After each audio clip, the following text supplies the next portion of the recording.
धन्यवाद धन्यवाद धन्यवाद हे पिता परमेश्वर, पवित्र आत्मा, प्रभु यीशु मसीह, हम आपकी स्तुति, आराधना, महिमा, प्रशंसा, बड़ाई करते हैं पिता। आपकी जय जयकार करते हैं प्रभु। आपको धन्यवाद धन्यवाद धन्यवाद देते हैं, राजाओं के राजा, प्रभु के प्रभु, प्रभु यीशु मसीह। इस पवित्र, सुंदर, जीवित और सुरक्षित समय के लिए प्रभु के आपने हमें अब तक संभाला, बचाया, जीवित, सुरक्षित, अचानक मरण से बचाया। उसके लिए धन्यवाद पिता। आज तक जो भी हमसे मन, वचन, कर्म से अपना कर्तव्य पूरा ना करने से हमसे पाप ना हुआ हो, उसके लिए हमें क्षमा कीजिए, दया कीजिए, कृपा कीजिए, हमें डर ना दीजिए, हमारे पर गुना अपराध क्षमा कीजिए, ताकि हम आपके अनुसार जीवन जी पाप गुना से दूर रहें, पवित्रता और खराई में चल सके, जीवन बने प्रभु। आपकी तारीफ हो, महिमा हो, प्रशंसा हो, बड़ाई आपके जय जयकार हो प्रभु। आपके पवित्र जीवित वचन को हम पढ़ने सुनने जा रहे हैं। आज के हर एक वचन को प्रभु आप हमारे जीवन में प्रभु 100 गुना आशीषों को परमेश्वर वचन के द्वारा दीजिए। जब इसे हम पढ़े सुने, इस वचन के अनुसार जीवन जीना सीखे, पाप गुना से दूर हो, पवित्रता और खराई में चल सके, जीवन बनाए प्रभु। आपकी तारीफ हो, प्रशंसा हो, आपकी बड़ाई हो, आपकी जय जयकार हो। धन्यवाद धन्यवाद धन्यवाद धन्यवाद। Hallelujah hallelujah hallelujah. ओ प्रभु आपकी तारीफ हो प्रभु। मेरे मुख पर पहरा बिठाइए, मेरे होठों के द्वारा की रखवाली की जाए वरना आप स्वयं में होकर अपने वचनों के द्वारा प्रभु बातचीत करें, ताकि आज का वचन प्रभु हमारे जीवन में हजारों गुना आशीष का कारण बने। हम आपका धन्यवाद धन्यवाद धन्यवाद। हर एक परिस्थिति में अपने जीवन की हर कमी घटियों में प्रभु हम आपका स्वागत करते हैं, हमारे सुनाइए और अपने वचनों के द्वारा प्रभु हमसे बातचीत कीजिए। प्राप्त करिए यीशु के नाम से, भक्ता से मान सुनिए और दया से ग्रहण कीजिए। आमीन। कल हमने देखा प्रभु का वचन यशायाह नबी के ग्रंथ से हमने लिया था। और प्रभु ने अपने लोगों को कहा, विद्रोही प्रजा। प्रभु ने कहा कि तुम गाय गधे सभी, मतलब गाय गधा तो, बैल गधा तो अपना मालिक जानता है, तुम मुझे नहीं जानते, इजराइल मुझे नहीं पहचानता। हाँ, परमेश्वर के भवन में हम जाते तो हैं, पर परमेश्वर के कहे अनुसार नहीं चलते। परमेश्वर के भवन में जाते हैं, पर परमेश्वर कहता है कि तुम जब इस तरह जीवन जीते हो जो मुझे पसंद ही नहीं है, तो तुम्हारा मेरे पास आना किसी काम का नहीं है। तुम इस तरह जीवन जीते हो जिस तरह मुझे पसंद नहीं है, तो मेरे भवन में आके दान भेंट ला के, चढ़ावा ला के तुम साबित क्या करना चाहते हो? मुझे कुछ भी तुम्हारा मैं बिल्कुल देखना नहीं चाहता। आइए हम वचन को देखेंगे। मैं इसे शब्दों से बात करूंगा तो शायद आपको लगेगा कि जबरदस्ती में बात कर रहा हूँ। थोड़ा हम वचन देखते हैं, ठीक है? हम यशायाह नबी का ग्रंथ अध्याय 1 पद संख्या 12 से 20 देखेंगे आज, जो बहुत इम्पोर्टेंट वचन है, जो आज आपको सबको समझना चाहिए। और इसी तरह से प्रभु का वचन कहता है, पेज नंबर 1091 पे आपको मिलेगा। हालेलुया। मैं आप लोगों के लिए पढ़ूंगा। फिर से एक बार बता दे रहा हूँ, पेज नंबर 1091, पुराना विधान, यशायाह नबी का ग्रंथ, अध्याय 1 12 से 20 तक हम वचन देख रहे हैं। चलिए प्रभु का वचन मैं पढ़ता हूँ। आप लोग बड़े ध्यान से, इत्मीनान से और बड़े मन से वचन को सुनिएगा, क्योंकि आज का वचन आपके जीवन में बहुतायत से आशीष का कारण होगा। अगर आप इस वचन को समझ गए और इस वचन के अनुसार चल गए, मैं सच कहता हूँ जीवन में बहुत कुछ बदल जाएगा। आमीन। हालेलुया। प्रभु का वचन कहता है, जब तुम मेरे दर्शन करने आते हो। कब आते हैं हम प्रभु का दर्शन करने? हर रविवार को जाते हैं ना। बहुत लोग तो हर रोज सुबह जाते हैं, हर रोज सुबह उठते के साथ गिरजा पहुंच जाते हैं, सही है। लेकिन हमारा प्रभु हमें कब बोल रहा है? जब हम गिरजा में जाते हैं तब बात कर रहा है। वो ये नहीं कह रहा है कि मतलब हर संडे को, नो नो नो, वो कह रहा है जब तुम मेरे दर्शन करने आते हो। बलि वेदी पे प्रभु के भोज का हम दर्शन करने जाते हैं ना। हाँ, तो कौन तुमसे यह सब मांगता है, तुम मेरे प्रांगण क्यों रौंदते हो? प्रभु कह रहा है कि तुमसे कौन कुछ मांगता है। तुम आते हो मेरे पास तो तुमसे कोई कुछ मांगा क्या? हाँ, कि तुम अपनी संपत्ति लाके दे दो, भेड़ बकरे लाके चढ़ा दो, हैं, अपनी कमाई मुझे लुटा दो, अपने बाल बच्चों को मेरे नाम पर कर दो। कभी मैंने मांगा? क्यों तुम अपने पैर लेके मेरे आंगन को कुचलते हो? हाँ, तुम अपने पैर से मेरे आंगन क्यों कुचलते हो? तुम मेरे प्रांगण क्यों रौंदते हो? वो क्वेश्चन मार्क लगा दिया वहां पे। हाँ, रौंदते हो। परमेश्वर कह रहा है मेरे आंगन को क्यों रौंदते हो? मेरे पास व्यर्थ का चढ़ावा लिए फिर नहीं आना। सीधे सीधे परमेश्वर कह रहा है व्यर्थ का चढ़ावा मतलब क्या है, आगे हम सब समझाएंगे। जैसे जैसे मैं वचन में आगे बढ़ते जाऊंगा वैसे वैसे आपको इन सब बातों का अर्थ समझा दूंगा। प्रभु कह रहे हैं कि तुम व्यर्थ का चढ़ावा लेके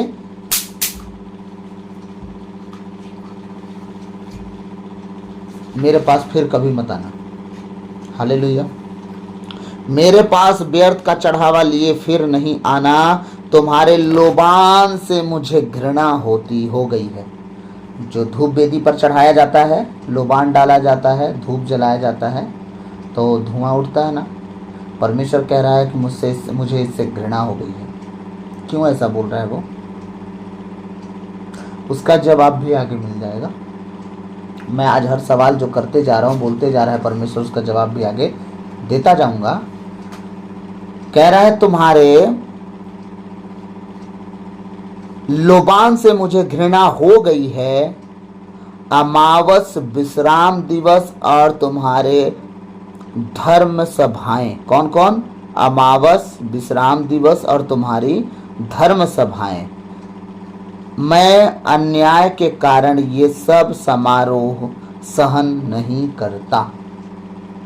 अब हमारे कौन से त्योहार हो गए हैं? ईस्टर, क्रिसमस और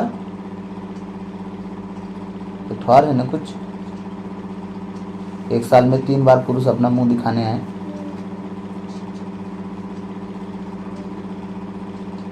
है कुछ और है, मैं भूल रहा हूँ। ईस्टर, क्रिसमस हो गया और कौन सा हो गया?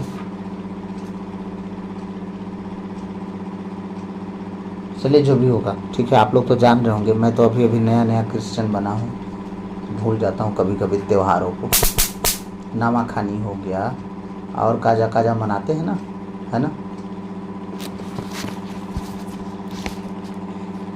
त्योहारों को लेके परमेश्वर। हालेलुया। तो जो जो त्यौहार होंगे आपके, आप देख लीजिएगा।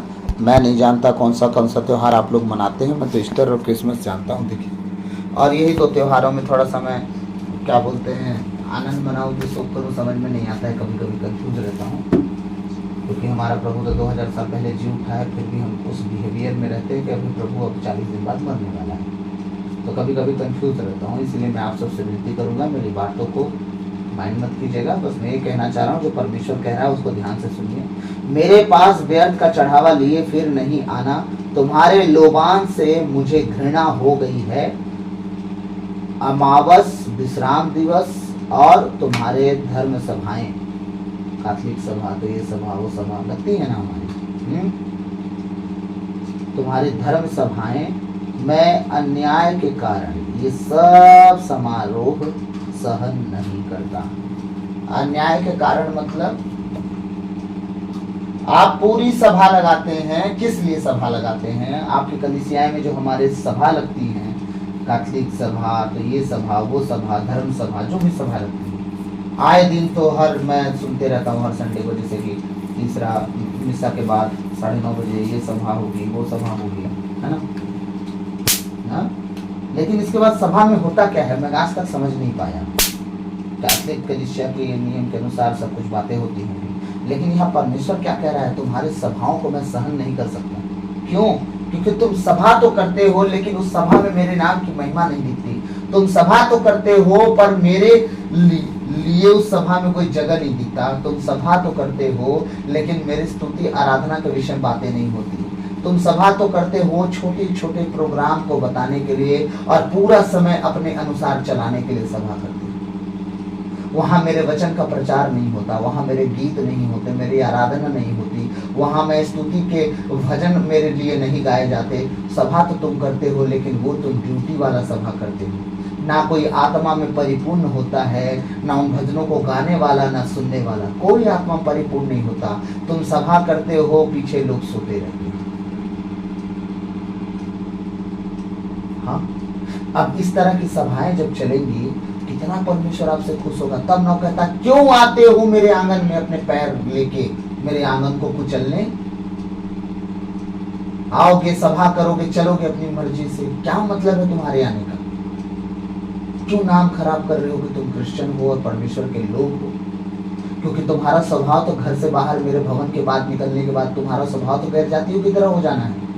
जैसे वो जीते हैं तुम भी जीते हो, जैसे वो चलते हैं तुम भी चलते हो, जैसे वो खाते हैं तुम भी खाते हो, जैसे वो पीते हैं मदिरा तुम भी पीते हो मदिरा। हाँ, जैसे वो शादी ब्याह में नाचते हुल्लड़बाजी करते तुम भी करते हो, नाचते हुल्लड़बाजी करते हो। तो बताओ क्यों मेरे भवन में आके अपना मेरा पैर, मेरा मतलब मेरे आंगन को तुम्हारे पैर रौंदे? तुम अपने दान, अपने भेंट अपने जेब में रखो। हाँ, मत लेके आए परमेश्वर को नहीं चाहिए। परमेश्वर, आप परमेश्वर को कुछ दे सकते हो?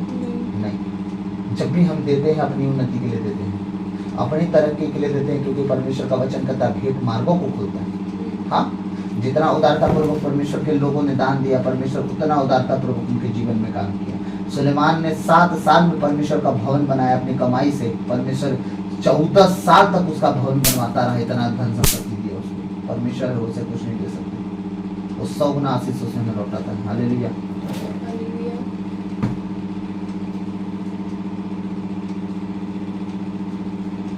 इन बातों को बहुत ध्यान से समझिएगा। मैं किसी की बुराई करने के लिए नहीं बोल रहा हूँ, बस मैं इतना कह रहा हूँ कि कुछ चीज़ें अगर बदल सकती हैं तो बदल दो, है ना। कुछ सब चीज़ें ठीक हो सकती तो उन्हें ठीक कर दो।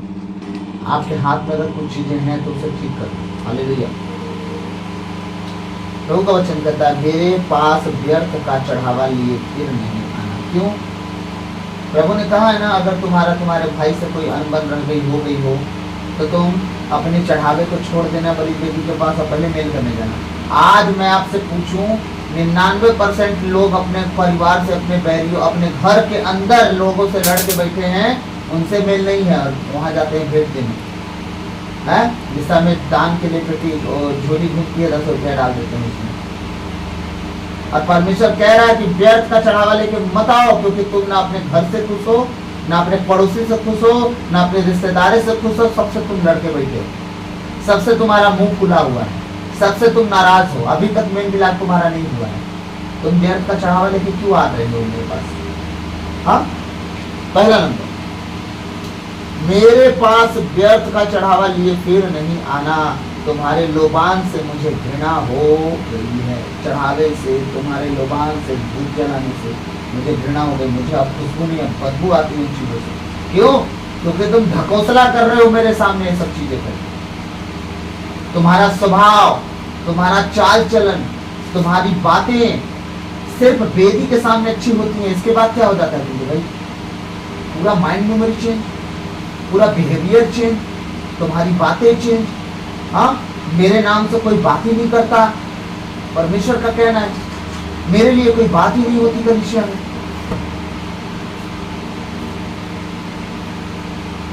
सिर्फ फॉर्मेलिटी पूरी की जा रही है।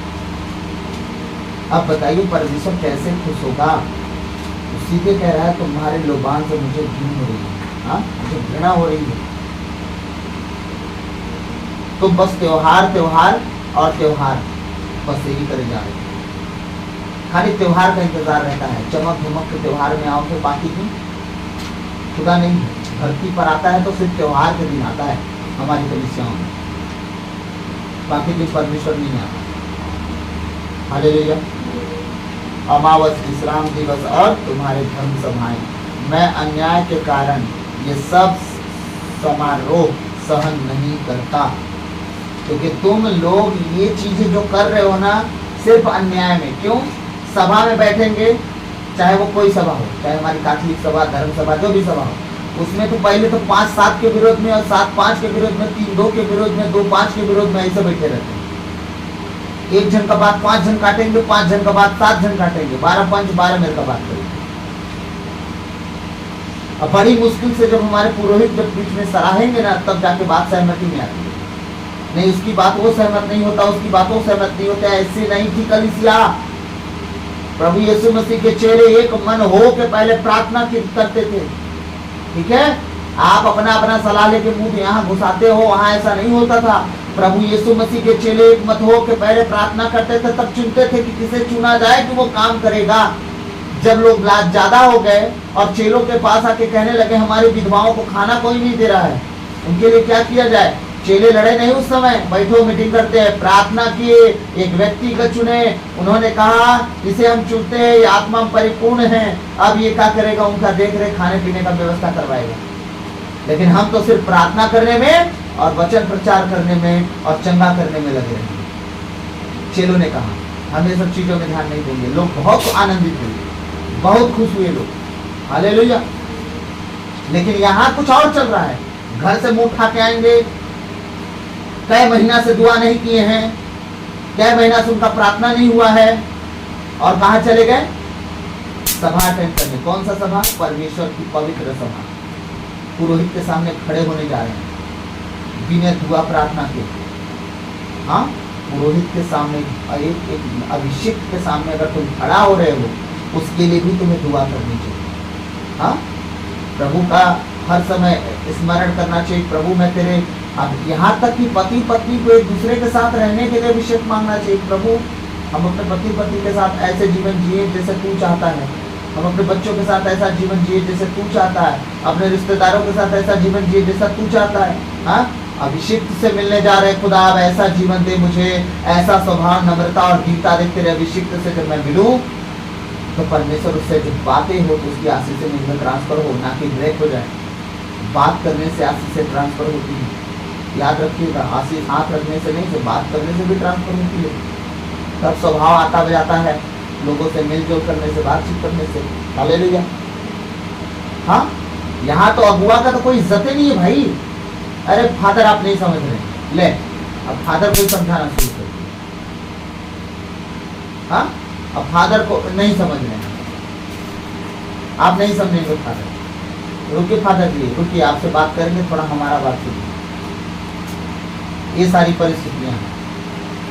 और चल दिए है कहा, परमेश्वर के अभिषिक्तों से बात करने और प्रार्थना दुआ का पता नहीं, कई महीने से प्रार्थना नहीं की। इसीलिए परमेश्वर कहता है अगर कोई अध्यक्ष बने तो अपने घर का पहले जिम्मेदारी ले, अच्छे से देख रेख करने वाला हो, नशा पान करने वाला ना हो, हाँ, व्यभिचारी ना हो, ऐसा ना हो, ऐसा ना हो। इतनी बातें लिखी हैं, लेकिन आज अगर घूमने जाते हैं तो मुश्किल से 5-10% लोग ऐसा मिल रहे हैं, बाकी तो सब 3-13 वाला सिस्टम है। हालेलुया। मुझे माफ़ कीजिएगा, मैं किसी को नीचा दिखाने के लिए या किसी को गलत कहने के लिए और अपने आप को सही ठहराने के लिए बातें नहीं कर रहा हूँ। मेरे परमेश्वर की बातें जब परमेश्वर को बुरी लगती है तो मुझे भी बुरी लगती हैं। आप मेरे भाई बहन माता पिता हो, उसी तरह जिस तरह परमेश्वर के बेटे बेटियाँ हों। अगर आप परमेश्वर के नहीं हो तो मेरा आपका क्या, ना मैं आपका कुछ लगूंगा ना आप मेरे कुछ लगोगे। अगर आप कुछ लगते हो परमेश्वर के तब मेरा आपका रिश्ता है, क्योंकि मैं अपने जीवन की हर एक परिस्थिति को छोड़ के यीशु मसीह को इस्तेमाल, मतलब यीशु मसीह के कहे अनुसार इस्तेमाल हो रहा हूँ मैं। तो अगर मैं उसे जाना हूँ तो उसके लोग मेरे लोग हुए। हाँ, उसकी बातें मेरी बातें हुई, उसका कहा मेरा कहा हुआ। हाँ, जो वो कहेगा मैं करूँगा, जो चाहता है मैं चाहता हूँ। सीधी बातों को, अगर आप उसके बेटे बेटी हैं तो मेरे भी हैं, माता पिता भाई बहन बेटे बेटी। अगर आप उसके कुछ नहीं लगते तो मेरे घर वाले भी जब मेरे कुछ नहीं लगते तो आप मेरे क्या लगेंगे, आप खुद सोचो। जो जिन्होंने मुझे पैदा किया, मुझे पाला पोसा बड़ा किया, अगर प्रभु के लिए मैं उनसे अलग हो सकता हूँ तो आप तो मुझे पैदा भी नहीं किए, आप पाले पोसे भी नहीं, आज मुझे बड़ा भी नहीं किए, आपने कभी मेरी ज़रूरतों पे खड़े होकर मुझसे बातें नहीं पूछी, तो आप मेरा क्या लगोगे, कुछ नहीं। इसका मतलब अब परमेश्वर जो चाहता है अगर आप वो ना करो तो सोच के देखो कि आप किस तरह का जीवन जी रहे हो। क्या यीशु मसीह पुनरुत्थान में आपको कह पाएंगे कि हाँ ये मेरे बेटे और बेटी हैं? क्या वो पिता के सामने कह पाएंगे कि आप उनके बेटे बेटियां हैं? अगर नहीं कह पाएंगे तो अपने आप को जांचिए। Hallelujah, hallelujah. प्रभु का वचन कह रहा है तुम्हारे अमावस और अन्य पर्वों से मुझे घृणा हो गई है। तुम्हारे अमावस और अन्य पर्वों से, मतलब एक सिर्फ अमावस्या की बात नहीं है, नए चांद की बात नहीं है। खुदावंद यहूदी लोग नए चांदों के विषय में, बहुत नए चांद के विषय में मानते हैं। परमेश्वर कह रहा है हर उस पर्व के लिए, हर वो त्यौहार के लिए परमेश्वर कहता है मुझे घृणा होती है जहाँ मेरे नाम की महिमा नहीं होती। आज के त्यौहार ऐसे हैं बस मिस्सा जाओ और फिर इसके बाद तो क्या बताऊं, टूट पड़ो। हालेलुया। परमेश्वर का वचन क्या कह रहा है, तुम्हारे आमस्या और त्योहारों से मुझे पूरी रीति से घृणा हो गई है। ये मेरे लिए असहनीय भार बन गए हैं।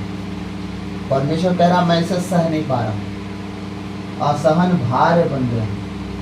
हाँ, इस तरह के तुम काम कर करके मुझे गलत ठहरा रहे हो दूसरों की नज़र में। मुझे गलत इसलिए ठहरा रहे हो, तुम्हारे जीवन में आशीषें नहीं, तुम्हारे जीवन में बरकत नहीं, तुम्हारे जीवन में चंगाई नहीं, तुम्हारे जीवन में छुटकारा नहीं, तुम्हारे जीवन में पापों की क्षमा नहीं, तुम बीमारियों से चंगे नहीं हो पा रहे हो, तुम गरीबी से चंगे नहीं हो पा रहे हो, लाचारी से नहीं छूट पा रहे हो, बीमारों से आज़ाद नहीं हो पा रहे हो, तो तुम अपने आप को मुझसे कहाँ जोड़ पाए और मैं तुम्हें कहाँ दिख रहा हूँ। आज जिसके घर में मैं हूँ पूरी रीति से वो परिपूर्ण है, शांत है, जी रहा है, सुखमय जीवन जी रहा है। लेकिन अगर मैं तुम्हारे घर में हूँ और तुम कहते हो कि तुम हो, तो मैं अगर तुम्हारे जीवन में हूँ, घर में हूँ, परिवार में हूँ, तो तुम्हारा जीवन असाध्य रोगों से क्यों भरा हुआ है? तुम रोज कूद के डॉक्टर के पास, ओझा के पास, वैद्य के पास कूद रहे हो। अगर मैं जिसके घर में रहूंगा तो इस तरह की बातें रोज नहीं होंगी, हर 4 दिन में नहीं होंगी। हाँ, हालेलुया। ये मेरे लिए असहनीय भार बन गए हैं। हालेलुया। जब तुम अपने हाथ फैलाते हो तो मैं तुम्हारी ओर से आंख फेर लेता हूँ। लीजिए, आगे आपके सवालों का जवाब शुरू हो गया। हाँ, प्रभु का वचन 12वां वचन जब मैंने पढ़ा तो क्या कहा था कि हर एक सवाल का जवाब आगे मिलते जाएंगे। मैंने क्या पढ़ा था, जब तुम मेरे दर्शन करने आते हो तो कौन तुमसे ये सब मांगता है, तुम मेरे प्रांगण क्यों रौंदते हो। वो कहता तुम मेरे पैर क्यों, मेरे आंगन को क्यों अपने पैरों से कुचलते हो। अब क्या कह रहा है 15वां वचन, जब तुम अपने हाथ फैलाते हो तो मैं तुम्हारी ओर से आंख फेर लेता हूँ। नहीं देखता कि तुम हाथ फैला के प्रार्थना कर रहे हो, क्या घुटना टिका के प्रार्थना कर रहे हो। तब ना लोग, लाखों लोग आज दुनिया में रो रहे हैं, आंसू बहा बहा के प्रार्थना कर रहे हैं, उनके जीवन में बदलाव नहीं, कोई छुटकारा नहीं। एक व्यक्ति घर से निकलता है और अपने दिल में वो बात लेके चलता है, खुदा मुझसे गलती हुई थी, मैं तेरे भवन जा रहा हूँ, परमेश्वर मुझसे गलती हुई थी, मैं तेरे भवन जा रहा हूँ, क्या तू मुझे माफ करेगा। एक बार मुझे माफ कर देगा, मुझे फिर से एक बार माफ कर देगा, मुझे फिर से। रास्ते भर वो जाते जाते अपनी गलतियों के लिए न जाने कितनी बार माफी मांग डाली। आपको मालूम है भवन जाते जाते माफी उसे मिल गई। हाँ, कुछ माफियां तब नहीं मिलती कि आप कुछ गलतियां ऐसे करते हो जो गलतियां सुधारी जा सकती हैं, तो गलतियों को सुधारने का टाइम आता है। जैसे आपने किसी का धन संपत्ति, पैसा, रुपये ले लिया, ठीक है,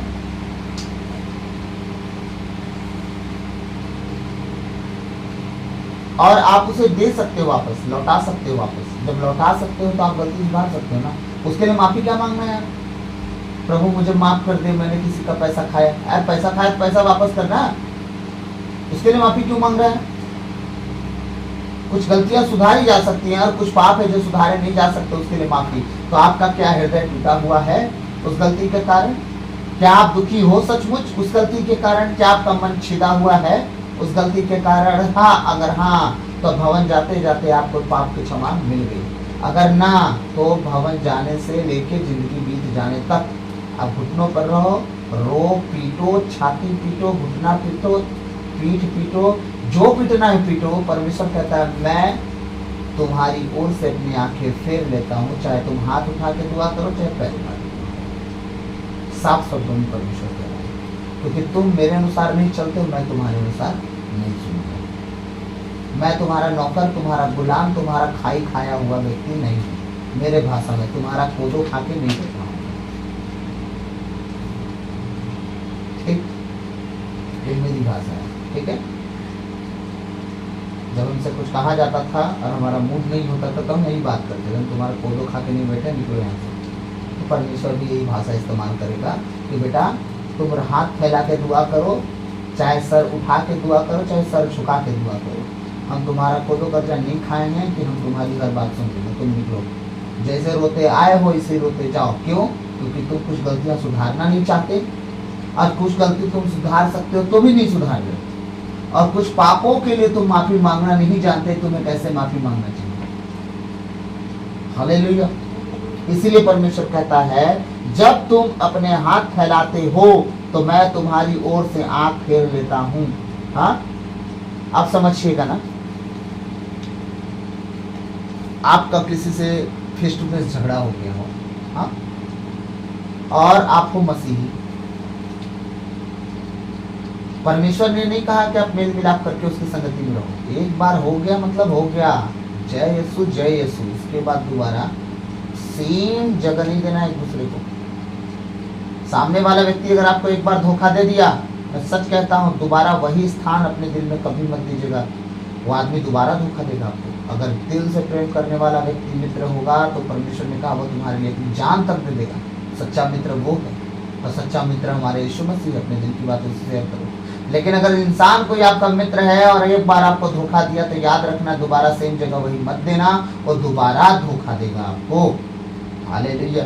लेकिन परमेश्वर कह रहा है कि उससे बातचीत सडनली बंद भी नहीं करना, उससे जय यीशु जरूर बोलने जाना, तो मिल लेना, उससे मेल मिलाप कर लेना, ताकि परमेश्वर की नजर में तू गलत ना ठहरे। जब तुम्हारा फेस टू फेस किसी से झगड़ा हुआ हो सरसरी, और तुम दोनों झगड़ गए हो। हालेलुया। अब देखिए यहाँ पे आप जान गए कि मैं झगड़ गया हूँ फेस टू फेस, किसी बात से हमारा हो गया है अनबन, तो क्या आपने फेस टू फेस जाके उससे जय यीशु बोला? अगर नहीं बोला, या आपके मिलने के बाद भी आप उससे मेल जोल नहीं किए, आपके सामने से गुजरा फिर भी आपने जय यीशु नहीं बोला, आपके बगल में वो खड़ा था तो भी आपने इग्नोर किया, परमेश्वर के सामने हाथ मत फैला देना। परमेश्वर कभी माफ नहीं करने वाला, समझ गए? परमेश्वर की रचना को आप दुत्कार सकते हो, उसकी गलती उसको छोड़ो ना यार, आप अपनी गलती तो देखो। हाँ, उसने तो जो गलती की आप क्या कर रहे हो आज? इग्नोर करके वही गलती दोहरा रहे हो। हालेलुया। जब तुम अपने हाथ फैलाते हो तो मैं तुम्हारी ओर से आंख फेर लेता हूं, मैं तुम्हारी असंख्य प्रार्थनाओं को अनसुना कर देता हूं।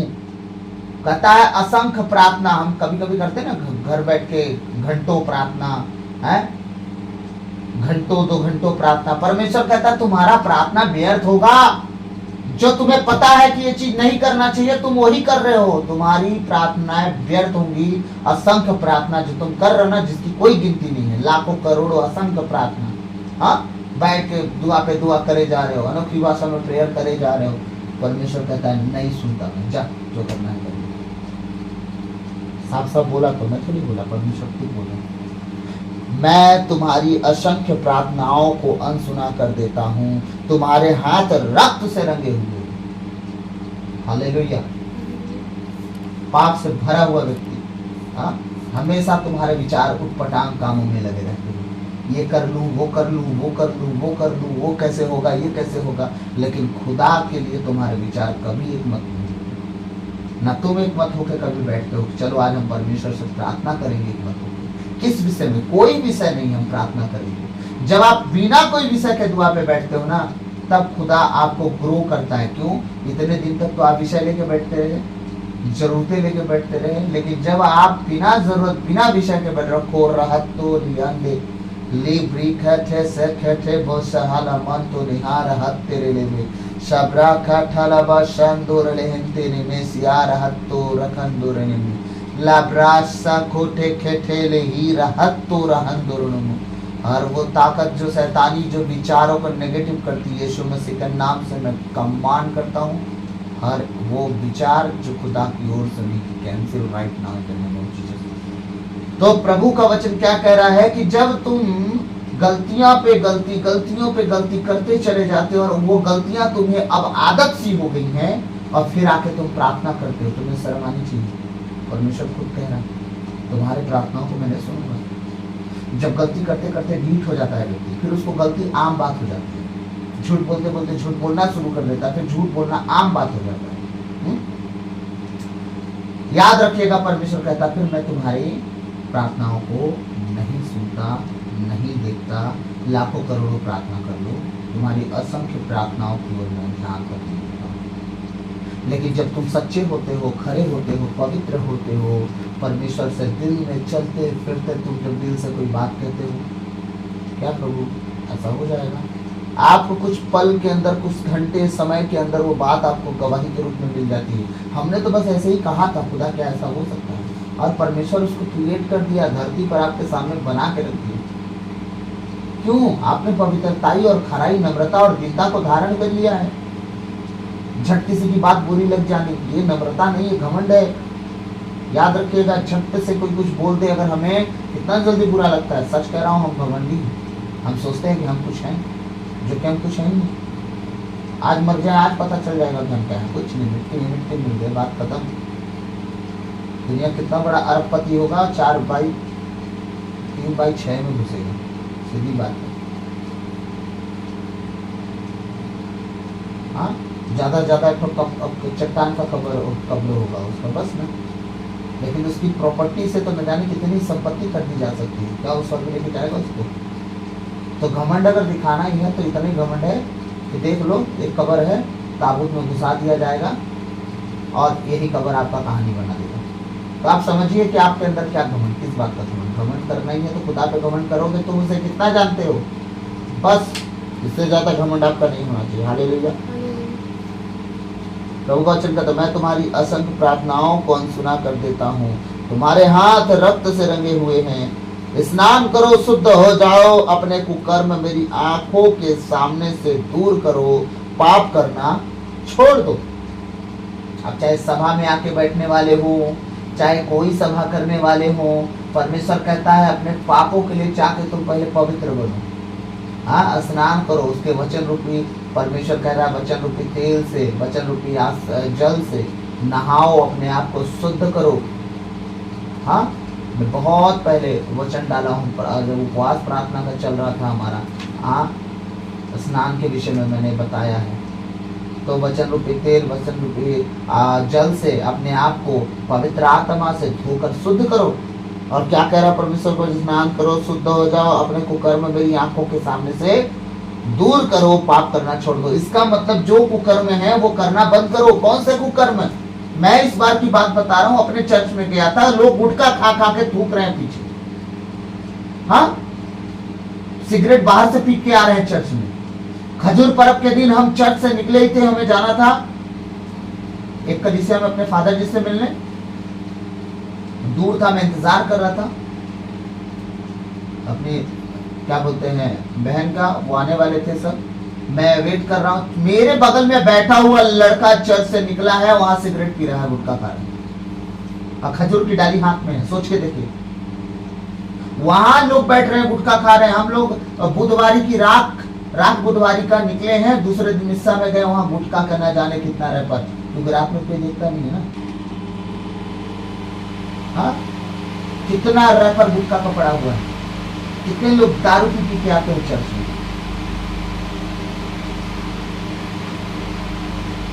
जिस दिन क्रूस रास्ता था, क्या दिन बोलते हैं, शुक्रवार था ना, अभी ईस्टर की बात कर रहा हूँ, ईस्टर बोलते हैं उसको।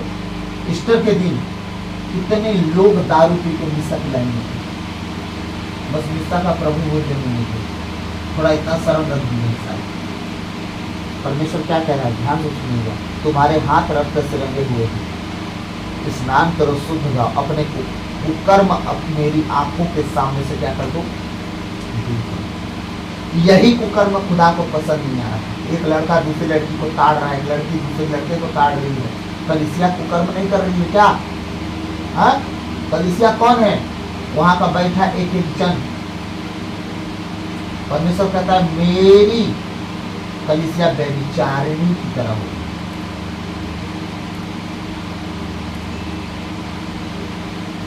उस दिन तो हम मिस्सा पूजा में गए तो भी देखे, हाँ, एक बहन आई एक लड़के के साथ, उसके बिना बैठी नहीं रही है। अरे भाई, जो करना था बाहर कर लेते, अंदर काहे आए हो? मिस्सा चलते, मिस्सा में फादर जी प्रभु भोज की रोटी तोड़ रहे हैं, 3 बार उठ के बुलाने आ रहे। उसी के बगल में बैठो, आदमियों के बगल में बैठो, छूट ना लग जाए। उनके जो रहे होंगे भाई, अब भाई लगेंगे, रिश्तेदार लगेंगे, पति लगेंगे, कोई बॉयफ्रेंड लगेंगे, तो वही जाने। इतना लगाओ तो हमने पहले कभी किसी से नहीं देखा। हाँ, बिना बगल में बैठा है सांस नहीं ली, पकड़ के ले ही गई। कलीसिया में चल क्या रहा है भाई? हम सबसे पीछे बैठते हैं इसीलिए है ताकि हम देखें कि चल क्या रहा है। पूरी कलीसिया भजन गाती है परमेश्वर का, लेकिन पीछे के लोग नहीं गाते। गाना सबको चाहिए कि नहीं चाहिए? आता सबको है गीत, हमें ना नहीं आता है लैंग्वेज जो गीत चलती है, लेकिन उनको तो सब आता है ना।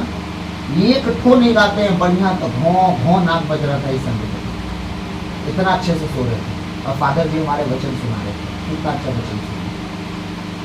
हाँ, परमेश्वर इसीलिए कह रहा है कि अपने कुकर्म दूर करे। जो चल रहा है ना कलीसिया में, ये कुकर्म है, अब खुदा को ये पसंद नहीं है।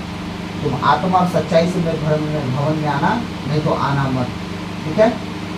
और ये जो कुकर्म है ना, जो कर रहे हो तुम लोग, कह रहा परमेश्वर अपने कुकर्म को मेरी आंखों के सामने से दूर कर दो, पाप करना बिल्कुल छोड़ दो।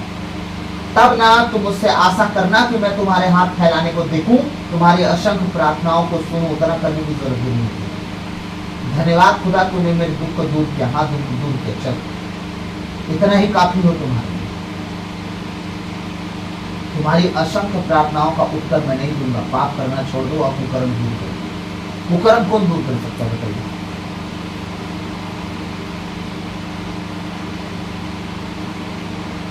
प्रभु कैसे दूर कर सकता है बताइए? आप स्वयं उतर गया। हाँ, पता है परमेश्वर ने अपने अगुओं को क्यों ठहराया? कि वो शिक्षा जो परमेश्वर की ओर से लिखी हुई वचनों में है, उनका भेद ले और अपने कलीसिया की बेटे बेटियों को कुकर्म दूर करने के लिए शिक्षा दे। तो ये जो तुम कर रहे हो ठीक नहीं कर रहे हो, आना छोड़ दो, कलीसिया में मत दिखाना, तुम्हारी जरूरत नहीं है। 4 जन को अगर परमेश्वर का अगुआ डांटे अपनी कलीसिया में, 8 जन अपने आप सुधर जाएंगे। कौन कौन कॉपी लिख के नहीं आया है बच्चों? तुम लिख के लाए हो? नहीं, खड़े हो जाओ। क्या डंडा पड़ता था हम लोग को? 8 डंडा। भैया बोलते थे सबको अगर 4 मारे तो हमारे घर के बच्चों को 8 मारे, और सबको 8 मारे, सबको 8 मारिएगा तो हमारे बच्चों को 16 मारिए। पक्का मारते थे भाई, कोई डिस्काउंट नहीं होता था। तो जब 8 खाते थे तो बाकी जितने बच्चे थे दूसरे दिन सारी कॉपी लिख के आ जाते। तो समझे, अगर कलीसिया में एक बच्चे को पनिशमेंट मिल जाए, सारे बच्चे अपने आप सुधर जाएंगे। इसका मतलब आज कलीसिया अगर डूब रही है तो कुछ कारण है। सबसे बड़ा कारण आत्मिक अगुआ की कमी। अगर आज हमारे अगुआ सीरियस नहीं होंगे अपनी कलीसिया के लिए, कल कुछ नहीं बचेगा कलीसिया में। लगभग 40% कलीसिया खाली हो चुकी है, तो दूसरे चर्चों को ज्वाइन कर चुके हैं, ठीक है, अपने अपने व्यवस्था के अनुसार। बस वो धर्म शिक्षा के चक्कर में आते हैं, क्योंकि भाई शादी होगी देना भी तो पड़ेगा। और कुछ लोग परमानेंट छोड़ दिए, शादी तो उनमें भी होती है ना। लेकिन आज अगर हम नहीं समझ रहे हैं तो कल कुछ नहीं बचेगा, क्योंकि उन्हें जो चाहिए वो कहीं और से मिलेगा, तो यहाँ क्यों आएंगे? ऐसा सोच के निकलते जा रहे हैं। और ब्रेन वॉश तो हो ही जाता है इधर उधर। बहुत कुछ बातें दिखा दिखा के कही देते हैं कि तुम्हारी कलीसिया ऐसी है, तुम्हारी वैसी।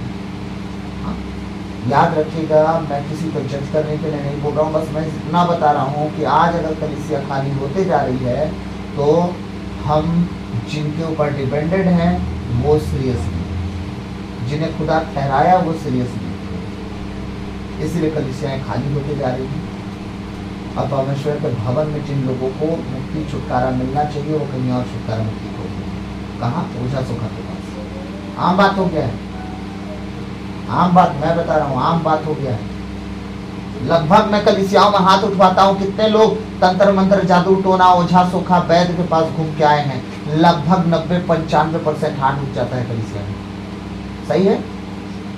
अभी आप प्रोटेस्टेंट चर्च में जाइए और पूछिए कि जितने लोग चर्च ज्वाइन किए इसके बाद कितने लोग ओझा के पास गए हैं? 1% हाथ नहीं उठाते। यीशु मसीह विश्वास मतलब विश्वास। कैसे? अगुआ ऐसा उनको कसा है ना चूड़ी दे के, तो कभी जाने का नाम ही नहीं लेंगे वो, क्योंकि वो सब करके बैठ गए हैं। कुछ लोग तो आज तक पहला मिस्सा में आएंगे, आगे बैठेंगे, लेकिन आज तक वो ओझा सोखा का बात करते हैं। आज तक मैं उनसे मिलता हूं ना, आज तक सलाह यही देंगे, उसके पास चले जाओ, वो पिलिया झाड़ देगी, बोला मर जाना बेटर है भाई मेरे लिए तो, लेकिन ये तो ना हो पाता। ठीक है, खुदा है सब करेगा। हमारी बेटी को भी प्रिया हुई, यही सलाह हमको दिया गया, बोले रहने दीजिए, वो तो हमसे ना हो पाएगा। झाड़ फूक नहीं, एक तो दवाई बांधेगी, तो कहाँ से बांधेगी, वो पैदा कर देगा दवाई बांधेगी, सब का नहीं बांधेगी, वही कैसे बांधेगी। इसलिए मेरे से ज्यादा आप नहीं जानेंगे इस सब बारे में, मेरे को आप सलाह मत दीजिए, मैं सही बोला। ठीक है, जहाँ से आप बात कर रहे हैं ना, वहाँ से मैं निकला हूँ, बड़ी मुश्किल से निकला हूँ, तो सलाहें हालेलुया। इसीलिए परमेश्वर कहता अपने कुकर्म को दूर करो और अपने मेरे सामने अपना हाथ फैलाना बंद करो, तुम्हारा बहुत नाटक हो, और अपने पाप को छोड़ो, तब मेरे से बात करो। हालेलुया। भलाई करना सीखो, न्याय के अनुसार आचरण करो। भलाई, आज कलीसिया भलाई किसी का कोई करना नहीं चाहता, समझ गए। अगर एक भलाई करना चाहता, साथ मिलकर उसको दबाएंगे, करना भी चाहेगा, साथ मिलकर दबा देंगे। क्यों?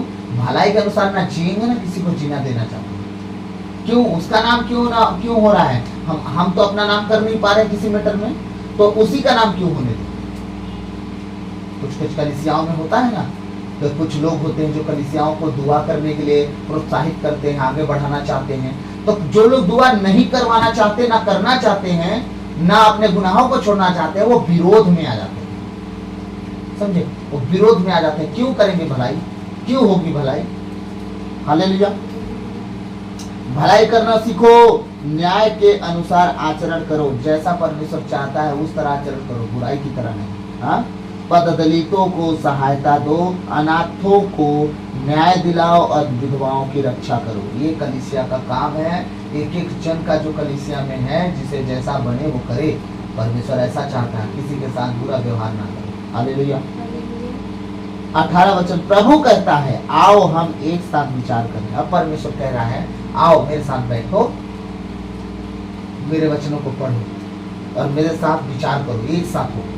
ठीक है, शुरू से अंत तक, आज तक उत्पत्ति से लेकर देखो कि क्या तुम्हारे भलाई के बदले मैंने बुराई तुमसे किया, क्या तुम्हारे पुण्य के कामों के बदले मैंने तुमसे पाप का व्यवहार किया, क्या तुमने अच्छा किया तो मैं तुमसे बुरा स्वभाव किया। आओ बैठो मेरे साथ, हाँ मेरे साथ बैठो और बैठ के विचार करो मेरे साथ बैठ के कि क्या तुमने सही किया और मैं तुम्हारे साथ गलत किया। तुमने गलत किया तो भी मैंने तुम्हारे साथ सही किया। तुमने इतने गुनाह किए, मूर्ति तक बना डाली, तो भी मैंने तुम्हें मारा नहीं, तुम्हें जिंदा रखा। 40 साल तक तुम खाना खाते रहे, इतना बलवा किया, तब भी तुम्हें मैं जिंदा रखा, मारा नहीं। हाँ, मिस्र से भी तुम बलवा करते आए, तो भी तुम्हें फिरौन के हाथ से निकाला, लाल समुद्र 2 भाग किया, 40 साल खाना खिलाया, रेगिस्तान में तुम मरने नहीं दिया। लेकिन तुम्हारे इतने कुकर्म बढ़ गए तो फिर मुझे उस पीढ़ी को खत्म करनी पड़ी, पर तुम्हारी सारी संतान नहीं मरी। दूसरी पीढ़ी को मैं यरीहो की दीवार को उस पर पहुंचाया। हाँ, कारण क्या है? तुम्हारी बुराई के बदले सिर्फ भलाई करता रहा। बैठ के तुम सोचो, आओ मेरे साथ बैठ के बात विवाद कर लो, मेरे से तुम विचार करो मेरे साथ बैठ के कि तुम्हारे बुराई के बदले क्या मैंने बुराई की, तुम्हारे कुकर्म के बदले मैंने कुकर्म किया। नो, मैं थक गया तब तुम्हें पनिश किया, थोड़ा थोड़ा, पूरा नहीं। मूसा से तो परमेश्वर ये तक कह दिया मैं इस पूरी पीढ़ी को नाश करना चाह रहा हूँ, तो उससे एक नई पीढ़ी उत्पन्न करूंगा जो मेरी कहलाएगी। मूसा कहता नहीं प्रभु ऐसा ना हो, पूरी दुनिया क्या कहेगी। मिस्र से तो इसीलिए निकाला था कि इन्हें नाश कर दे। हालेलुया।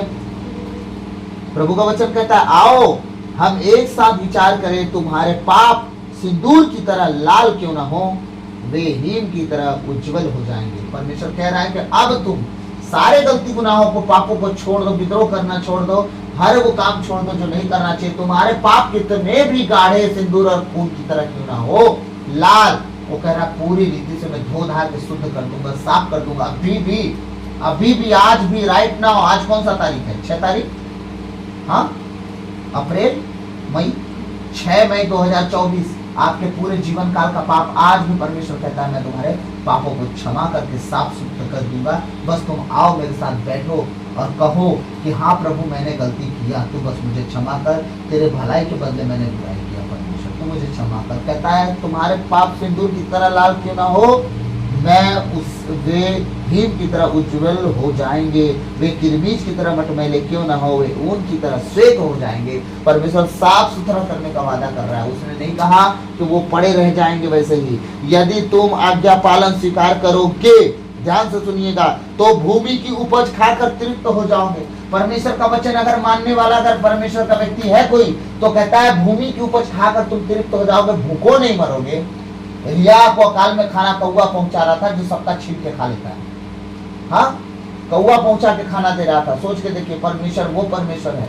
वो कहता है कि जब यदि तुम आज्ञा पालन स्वीकार करोगे तो भूमि की उपज खाकर तृप्त हो जाओगे, किंतु यदि तुम अस्वीकार कर विद्रोह करोगे तो तलवार के घाट उतार दिए जाओगे। यह प्रभु की वाणी है। ये रोहित सिंह ने नहीं बोला, है ना, ये एलीशा ने नहीं बोला, एलिय्याह ने नहीं बोला, ये हारून ने नहीं बोला, ये मूसा ने नहीं बोला, यीशु मसीह ने नहीं बोला, एक खुद पिता परमेश्वर ने बोला। याद रखिएगा, पुराना विधान पिता परमेश्वर बात करता था, नया विधान यीशु मसीह स्वयं बात करता था।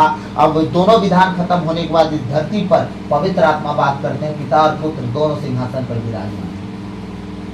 अब तीसरा पर्सन जो पवित्र आत्मा है, उनका जनरेशन चल रहा है, उनका काम चल रहा है। अब पिता और पुत्र अपना काम कर चुके हैं, तो यह प्रभु की वाणी है, पिता परमेश्वर की वाणी है, अब्बा पिता की वाणी है, किसी और ने नहीं ये बातें कही। जितनी बातें परमेश्वर ने कही वो परमेश्वर की वाणी है। जब कही जाए कि ये प्रभु की वाणी है, तो परमेश्वर बहुत सीरियस होके, गुस्से में आके, हाँ, ये बातें कह रहा है कि लोग सही नहीं चल रहे। चेतावनी के साथ वो कहा जा रहा है कि यह प्रभु की वाणी है। लास्ट में लिखा गया, क्यों? इसीलिए कि लोग सही चाल चले, ताकि वो क्षमा कर दे, और जिस धरती पर वो बसाया है लंबी आयु, अच्छी सेहत और भूमि की उपज खाएं, और लोगों में गवाह बन सके कि मेरा परमेश्वर इतना सामर्थी है कि हमें सब कुछ प्रदान करता है, हमें बहुत ज्यादा स्ट्रगल करने की जरूरत नहीं। आमीन। तो प्रभु आज के इन वचनों के द्वारा हम सबको आशीष दे। आमीन। आइए हम अंतिम प्रार्थना में जाएंगे। सर्वशक्तिमान महान परमेश्वर पिता, मैं आपको धन्यवाद देता हूँ, राजाओं के राजा, प्रभुओं के प्रभु, प्रभु यीशु मसीह। आज मेरे शब्दों के द्वारा अगर कुछ भूल चूक हुई हो तो पिता मैं आपसे माफ़ी मांगता हूँ, आपके लोगों से भी माफ़ी मांगता हूँ। खुदा मुझे क्षमा करना। पिता मैं प्रार्थना करता हूँ, जो परमेश्वर आप मेरे दिल में बातें डालते हैं मैं वही बातें करता हूँ। खुदा पिता मैं प्रार्थना करता हूँ यीशु के नाम से, जितने आज वचन सुने परमेश्वर वो पूरी रीति से परमेश्वर 100 गुना आशीषित हो। उनके जीवन के छोटे बड़े सारे कमी, कमजोरियां, गलती, गुनाह क्षमा हो। परमेश्वर तू क्षमा कर, और परमेश्वर मन फिराए पूरी रीति से, और तेरे कहे अनुसार जीवन जिए। पाप गुनाह से दूर रहे, पवित्रताई और खराई में जीवन जिए। नम्रता, दीनता उनके जीवन का हिस्सा हो, और तेरे कहे अनुसार पूरा जीवन व्यतीत करे। इस योग बना प्रभु, मैं प्रार्थना करता हूँ प्रभु मैं इस घर को, अपने आप को, अपनी पत्नी बेटी, अपने घर घराने को प्रभु आपके बलवंत हाथों देता हूँ। मेरे जितने आत्मिक बेटे बेटियां हैं परमेश्वर, उनको भी तेरे बलवंत हाथों देता हूँ। अपने लहू में छुपा, कवर और सील कर प्रभु, मसा कर, अभिषेक कर। खुदावन दया कर, दया कर, दया कर।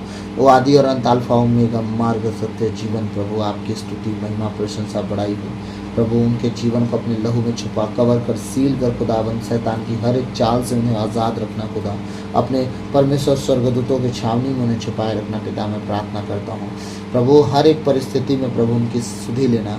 हर एक बीमारी से, हर एक गरीबी से, हर एक लाचारी से, हर एक दुख रोग से परमेश्वर उनकी सुधि लेना। किसी भी रीति से शैतान उन्हें परमेश्वर छूने ना पाए, उन पर कब्जा ना करने पाए। प्रभु मैं प्रार्थना करता हूँ यीशु मसीह के नाम से, उनके जीवन के हर एक परिस्थिति को प्रभु हम आप संभाले बचाए रखना। प्रभु इस रात्रि काल को भी आपके बलवंत हाथों में देता हूँ। आज के हर एक वचन को प्रभु आपके बलवंत हाथों में देता हूँ। जितने सुने प्रभु परमेश्वर, वो नेगेटिव नहीं वरन पॉजिटिव होकर 100 गुना आशीषों को और फलों को अपने जीवन में ला सके। इस योग बना सारी बातों को आपके चरणों में रखते हुए विनती यीशु मसीह के नाम से किताब से मांगता हूँ, सुनिए और दया से ग्रहण कीजिए। आमीन। Hallelujah, hallelujah, hallelujah, hallelujah. धन्यवाद, धन्यवाद, धन्यवाद यीशु। Hallelujah, hallelujah, hallelujah. धन्यवाद यीशु, धन्यवाद यीशु, धन्यवाद यीशु। Hallelujah, hallelujah. धन्यवाद, धन्यवाद, धन्यवाद यीशु, धन्यवाद यीशु। धन्यवाद, धन्यवाद, धन्यवाद, धन्यवाद। हे पिता परमेश्वर, पवित्र आत्मा, प्रभु यीशु मसीह, हम आपकी स्तुति, आराधना, महिमा, प्रशंसा, बड़ाई करते हैं। पिता आपकी जय जयकार करते प्रभु, आपके धन्य धन्य धन्य। राजाओं के राजा, प्रभु के प्रभु, प्रभु यीशु मसीह, सारी बातों को आपके चरणों में रखते हुए यीशु के नाम मांगते हैं। आमीन। प्रभु की विनती, हे पिता हमारे, तू जो स्वर्ग में है, तेरा नाम पवित्र किया जावे, तेरा राज आवे, तेरी इच्छा जैसे स्वर्ग में है वैसे इस पृथ्वी पर भी पूरी होवे। हमारा प्रतिदिन का आहार आज हमें दे, और हमारे अपराध हमें क्षमा कर, जैसे हम भी अपने अपराधियों को क्षमा करते हैं, और हमें परीक्षा में न डालते परंतु बुराई से बचा, क्योंकि राज और पराक्रम और महिमा सदा तेरी है। आमीन। तो उसका चिन्ह पिता, पुत्र, पितात्मा के नाम पर। जय श्री सबों को जय यीशु। प्रभु बहुत आयत से आशीष दे आप सबको। मैं एक बार लास्ट में एक बात और कहना चाहूँगा।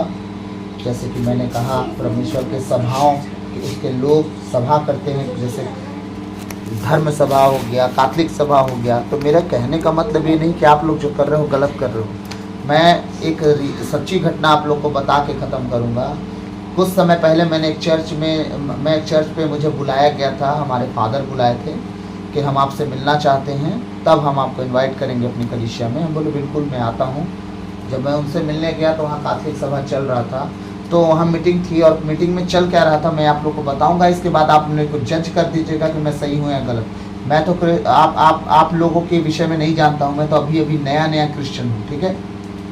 लेकिन वो कैथोलिक सभा में चल रहा था कि अभी आने वाला है त्यौहार, तो वहाँ डीजे बजेगा और डीजे में गाना कौन कौन से बजेंगे। कुछ नागपुरी सेट कर दिए, कुछ कानपुरी सेट कर दिए, तो कोई गलापुरी सेट कर दिए।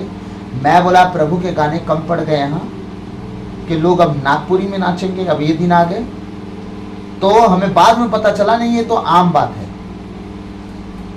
अब तो शादियों में भी ये सब चीज़ें चलती हैं। अब सोच के देखिए, जब हमारे अगुए लोग जब परमिशन दे ही देंगे, अध्यक्ष लोग ही, पंच लोग ही, कि तुम ऐसा कर सकते हो, तो करेंगे ना।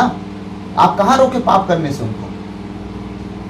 हम चर्च में गए, चर्च खत्म हुआ, 3 दिन का मीटिंग था।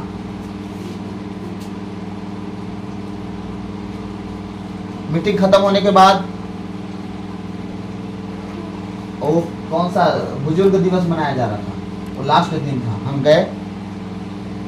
अब वहाँ कलीसिया में क्या बोलते हैं प्रोग्राम था कि हम अपने बुजुर्ग दिवस को मनाते हुए अपने बुजुर्गों को सम्मान देंगे, सम्मानित करेंगे, ठीक है। और सम्मानित कैसे कर रहे हैं, कौन सा गाना गा के, 1 2 3 4 सजनी मोर नदिया के पार। मेरा खून ना 1 किलो जल गया, सच बता रहा हूँ, 1 किलो खून जल गया। वो कहाँ पे हो रहा था ये गाना, पता है आपको?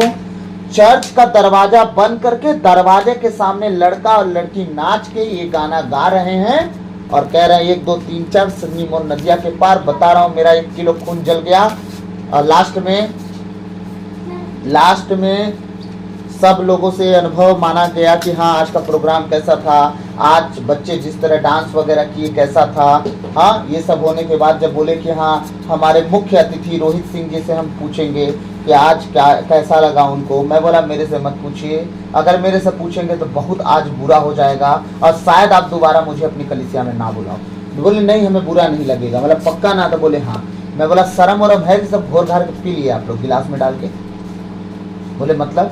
मैं बोला आज आपका बेटा अपनी सजनी लेके पार हो जाए तो कल तो आके फादर के पास बैठ जाएंगे रोने, फादर मेरा बेटा तो लड़की लेके भाग गया। और आपकी बेटी आए सजना लेके पार हो गई, तब आप क्या बोलोगी? सबका हालत खराब मेरी बातों को सुन के। बोले क्यों? यही गाना तो चल रहा था ना, 1 2 3 4 सजनी मोर नदिया के पार कैसे जाऊं मिले, ये सब करके गाना गा रहे थे। अगर मान लीजिए यही काम हो जाए, तो हो भी रहा है, तो बताइए फिर क्या बचा? फिर क्या बचा? जरूरी थोड़ी है तो लड़का क्रिश्चियन ही हो, जरूरी थोड़ी हो कि लड़की क्रिश्चियन ही हो। हाँ, आज तो कुछ भी हो सकता है ना, गैर जातियों में भी तो हो सकता है। फिर क्या करेंगे आप? क्या जवाब है आपके पास? उन लोग जितना हंस रहे थे ना, इतना छोटा सा मुंह बन गया उन लोग का। अब बताइए कौन सा सभा चला होगा कि ये सब डिसीजन लिए जाए होंगे? वही धर्म सभा, वही कैथोलिक सभा चला गया होगा ना, तब तो ये सारी चीजें हो रही। परमेश्वर के भवन के दरवाजे पर चल रहे हैं इसमें अश्लील गाने। बताइए, अरे बाकी गाने तो मैं जान भी नहीं रहा हूँ, डिचिक डिचिक डाए डाए इतना बजे की मत पूछिए। हाँ, और इतना लड़का लड़की नाचे कि अब क्या बताऊं, ऐसा रंग बिरंग चेहरा बना बना के आए थे, लिपा पोती मार मार के। उन्हें जब प्रभु के गाने पे ताली बजाने के लिए बोल दिए ना, हम लोग हिले नहीं, बता रहा हूँ 3 दिन तक वो लोग हिले तक नहीं थे। अब कोई लड़का लड़की पूरे भवन में नहीं आए थे 3 दिन। तीसरे दिन जब बुढ़ऊ दिवस मनाना था, वो बुजुर्ग दिवस बोलते हैं, तो मेरे से बार बार बुढ़ऊ दिवस आता है।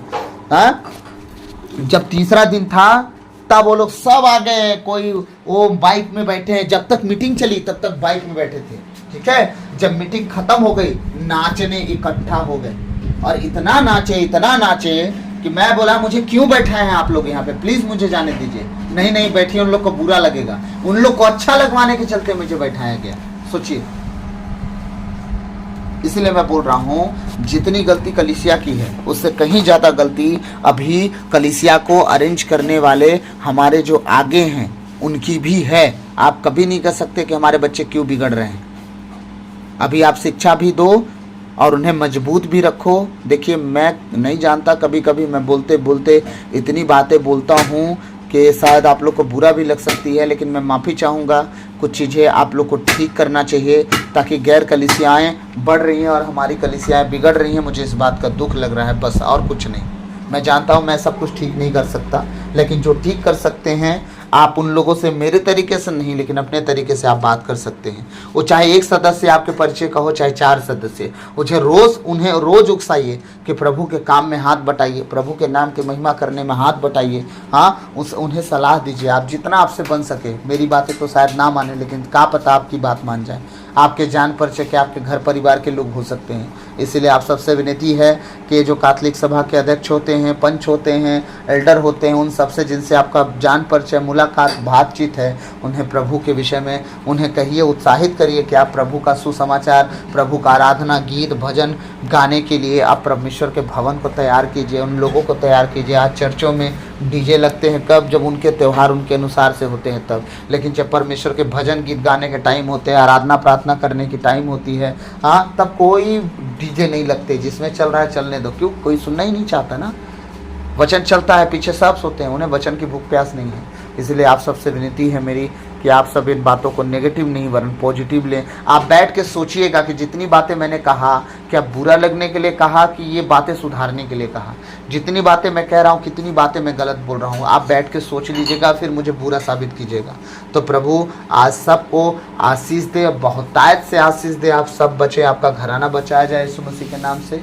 मैं यही दुआ सदा करता रहूँगा। तो सबों को जय यीशु, जय यीशु।